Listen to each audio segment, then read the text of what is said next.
मित्रों, आपने काली जुबान शब्द सुन रखा होगा।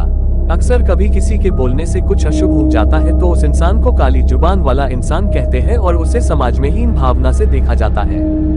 दोस्तों, आज का हमारा किस्सा इसी बात पर आधारित है। राजस्थान के भीलवाड़ा जिले के एक गांव में लता नाम की औरत रहती है। उसकी शादी तो उसके घर वालों ने बचपन में ही कर दी थी और उसके 3 बच्चे हैं। उसको उसके ससुराल वाले तो बहुत प्यार से रखते थे, लेकिन गांव वाले उस पर किसी प्रेत आत्मा का साया बताते थे। गांव वाले उससे अक्सर दूर ही रहते क्योंकि वो जो भी बोलती वो सच हो जाता था।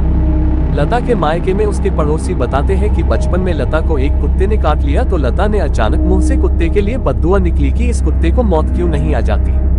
अगले दिन हुआ भी कुछ ऐसा और वो कुत्ता गली के बाहर मरा हुआ पड़ा था। तब से गांव वालों में दहशत फैल गई। दूसरी घटना तो इतनी भयानक थी कि लोग लता को डायन कहने लग गए। ऐसे ही एक बार बचपन में लता का एक दिन तवे से हाथ जल गया।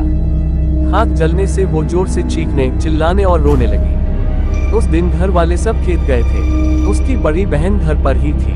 वो दौड़कर अंदर आई और अपनी बहन का घाव देखा तो वो बोली, बस इतना सा जल जाने पर क्यों इतना मुंह फाड़ कर रो रही है। लता को उसकी इस बात पर गुस्सा आया और बोली, तुझको आग लगे तब पता चले कि कितना दर्द होता है, फिर होना क्या था, अनहोनी होने में क्या देर थी। उसी रात घर के पास पड़े चारे में आग लगने से उसकी लपटें घर पर भी आ गई और उन लपटों में केवल लता की बहन ही जली, बाकी सब बच गए। काफी ज्यादा जल जाने की वजह से कुछ ही दिनों में उसकी मौत हो गई। इस घटना के बाद से लोग उसे चुड़ैल कहकर पुकारने लगे। ऐसी और कई घटनाओं को लता के परिवार ने सहा, लेकिन आखिर बेटी को कैसे बाहर निकाल सकते हैं ये सोचकर चुप रहे। बचपन में ही 10 साल की उम्र में उसकी शादी करवा दी गई।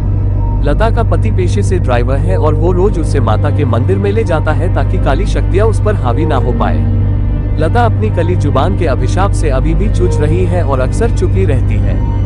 पता नहीं कभी कौन सी बात मुंह से निकल जाए और उसके पति और ससुराल वालों को कोई नुकसान पहुंचे।